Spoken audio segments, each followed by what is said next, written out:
Good morning friends. सो आज की जो टॉपिक है वो है एचडीएफसी बैंक के ऊपर। तो इस वीकेंड में हमने ये देखा, बहुत बड़ा न्यूज़ आया था और काफ़ी ग्रुप में, जैसे व्हाट्सअप हो, टेलीग्राम हो, यूट्यूब हो, इंस्टाग्राम, ट्विटर हो, तो एक ही चीज़ डिस्कशन सबसे ज़्यादा हो रही थी, वो है एचडीएफसी बैंक। क्यों ना एलआईसी ने 9.99% का स्टेक लिया है। स्टेक लिया है मतलब नहीं है कि आज वो बाई कर लिया, उसके पास ऑफर है सेबी के तरफ से कि आप वो अप्लाई किया था तो सेबी ने उसको अलाउ कर दिया है कि आप उसको कभी भी ले सकते हो। तो वो कभी भी का मतलब क्या है, नोबडी नोच। ठीक है, हो सकता है कि इसी भाव में ले, राइट, और ये भी हो सकता है कि आप और नीचे जाने के बाद भी ले सकते हो। तो डिपेंड करता है कि वो कब लेना चाहता है। पर ठीक है, वो एच बैंक के लिए एक पॉजिटिव न्यूज़ है ही है, ठीक है ना। बट ये इसका ये मतलब नहीं है रातों रात हर चीज़ सिनेरियो चेंज हो जाएगी। मैं ये भी नहीं बोल रहा हूँ, जो सेंटीमेंट है ना, वो रिटेलर का बहुत ही बुलिश सेंटीमेंट हो गया है एच बैंक का ये न्यूज़ आने के बाद। बट अभी अगर हम में एक चीज़ को इग्नोर कर रहे हैं, ये आपके सामने मैंने एच बैंक खोल रखा हूँ, और एच बैंक दोनों मर्जर हो गया। तो उसके बाद ये करीब करीब 11,000 करोड़ का, 11 लाख करोड़ का मार्केट कैप हो गया है, जो थर्ड लार्जेस्ट मार्केट कैप आ चुका है। पहले Reliance, then TCS, then H bank, right. तो यहाँ पे अगर हमने देखने जाएं, इसकी रिजल्ट नहीं देखेंगे क्योंकि फंडामेंटली तो बहुत अच्छा सस्ते भाव में चल रहा है। But that does not mean कि ये और नीचे नहीं जा सकता। कोई भी चीज़ सेंटीमेंट रिसेंटली होता है, चाहे वो फंडामेंटल कितनी भी सस्ते में भाव में चल रहा हो, बट प्रॉपर टाइमिंग का बहुत बड़ी इंतज़ार होनी चाहिए, ठीक है ना। और इसकी मैं, वैसे तो इसकी रिजल्ट बहुत अच्छा है, मुझे बहुत अच्छा लगता है, बट मैं टाइमिंग का इंतज़ार कर रहा हूँ। टाइमिंग क्या है, अगर हम अभी शेयर होल्डिंग पैटर्न देखेंगे तो ये जो प्रोमोटर्स था ये यहाँ पे जीरो हो चुकी है, ठीक है ना। अब इसके बाद एफआई ने, हम ये सबसे ज़्यादा एफआई का बड़ा स्टॉक है, देख रहे हैं, 38 का एफआई का स्टेक है सबसे ज़्यादा। अब पब्लिक के पास कितनी है, 13। तो आपको समझ में आ रहा होगा ना एचडीएफसी बैंक क्यों गिरा। इसीलिए एक ही कारण है, अगर आप कंपेयर करोगे निफ्टी वर्सेस यूएस मार्केट से, ठीक है ना, इस चीज़ को ध्यान ध्यान से सुनिएगा। निफ्टी वर्सेस अगर यूएस मार्केट को कंपेयर करोगे तो आपको सबसे ज़्यादा हाई वैल्यूएशन पे नज़र आ रहा है निफ्टी, ठीक है, हाई वैल्यूएशन पे। तो इसको ऐसे समझने की कोशिश करो, mid cap versus small cap, mid cap versus large cap. तो लार्ज कैप तो होगा ही होगा, मिड कैप के बेसिस पे मिड कैप सबसे ज़्यादा वैल्यूएशन उसकी हाई होगी, और स्मॉल कैप मिड कैप करोगे तो स्मॉल कैप की वैल्यूएशन हाई होगी।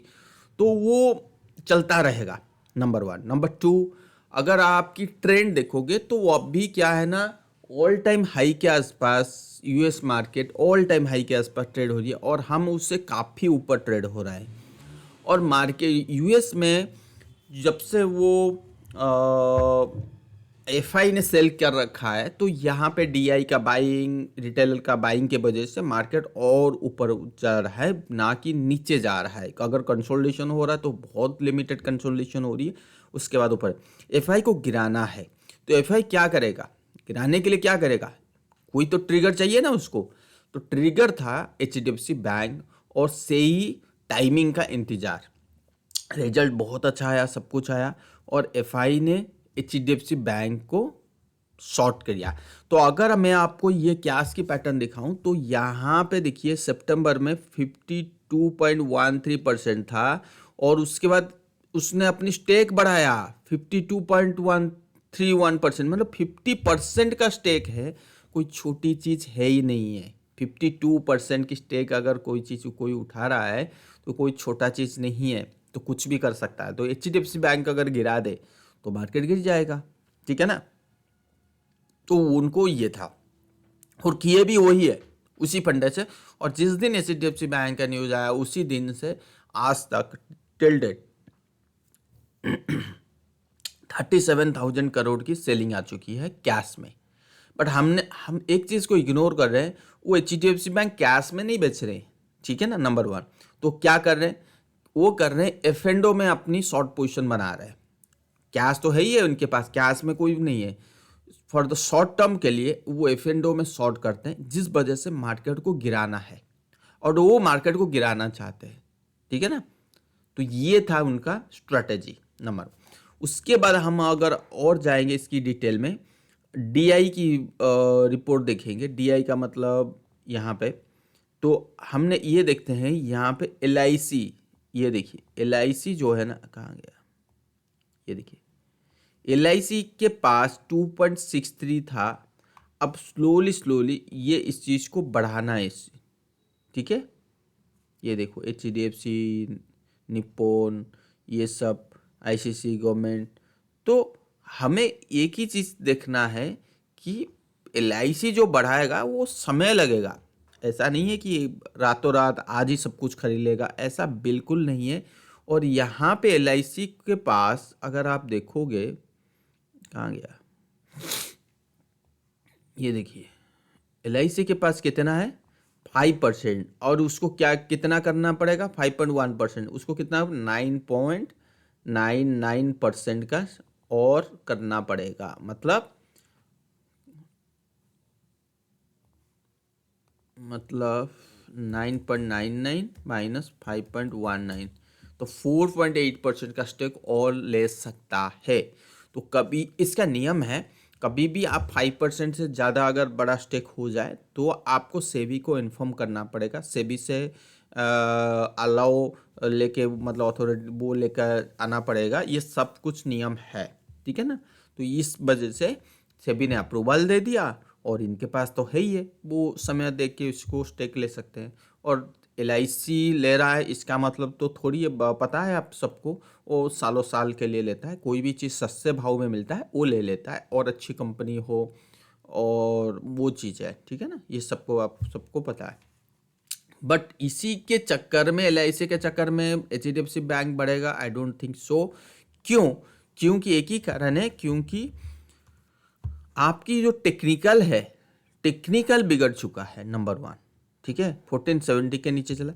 अगर हम ये चीज़ देखें, H D F C bank का जो ए डी आर है वो क्या क्या है, वो वहाँ पे तेज़ी नहीं है बिल्कुल। ये देखो H D F C bank का रिजल्ट आया था 25 को, 26 तारीख की जनवरी। ये देखो यहाँ पे बिल्कुल नहीं है, ये 0.32% का तेज़ी था, बिल्कुल नहीं है, ठीक है ना। तो ऑलरेडी मैं एक्सप्लेन कर चुका हूँ कि H D F C bank, अगर मैं इसकी ए डी आर भी देखूँ ना वीकली चार्ट में, ये देखो वीकली चार्ट में, तो ये क्लियर कट दिखा रहा है जब तक H D F C bank का इस रेंज के ऊपर ट्रेड ना हो ना, इस रेंज के ऊपर, तब तक इसमें प्लस में बैठना ही नहीं है, number one. Number two, market में ऐसा कोई गिरावट नहीं आ गया कि हाँ ठीक है अभी H D F C bank बहुत सस्ते भाव में मिल रहा है in terms of fundamental analysis, तो हम इसको बाई कर लेते हैं, वो भी नहीं है ना। तो लार्ज कैप जो है ना वो मार्केट को गिरा सकते हैं, स्मॉल कैप मिड कैप जो मार्केट को फॉलो कर सकते हैं। तो लार्ज कैप पे अगर देखोगे तो most of the stocks are मतलब एक स्विंग कर रहे हैं, शो कर रहे हैं कि क्या कहते हैं उसको, distribution kind of pattern. So H D F C bank exactly यहाँ पे एक रेजिस्टेंस लिया, ठीक है, और ये चीज़ आप देख सकते हो। तो यहीं पे यू टर्न होने का मतलब है यहाँ तो आना ही आना है, लग तो रहा है भाई यहाँ तो आना है।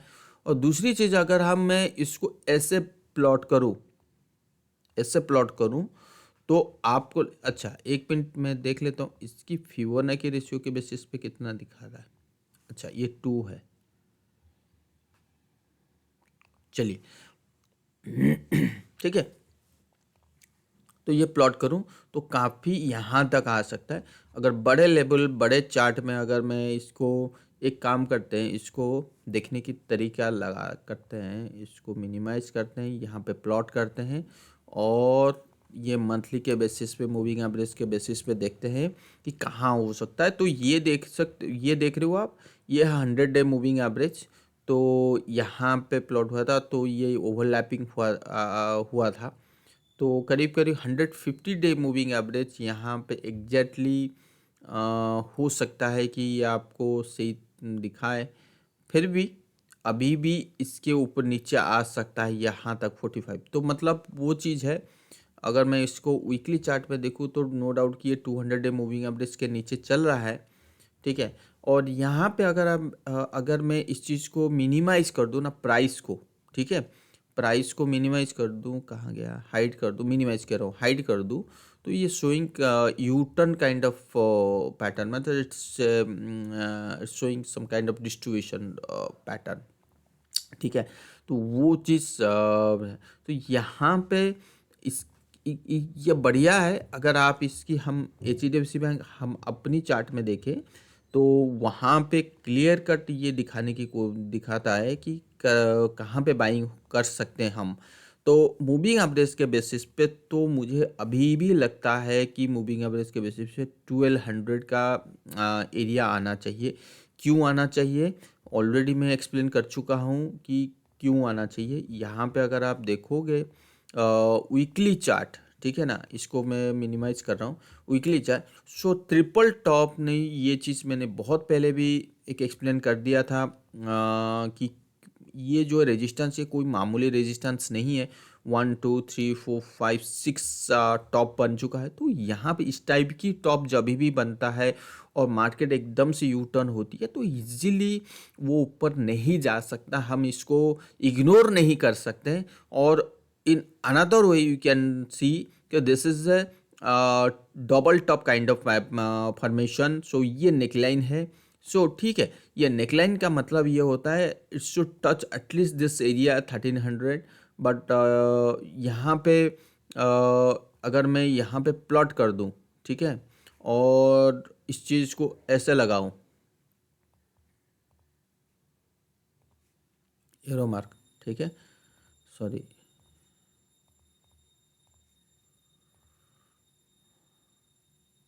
ठीक है, और मैं इसको यहाँ पे भी प्लॉट करूँ ना तो भी 1100 आता है। और मैं आपको क्या कहा,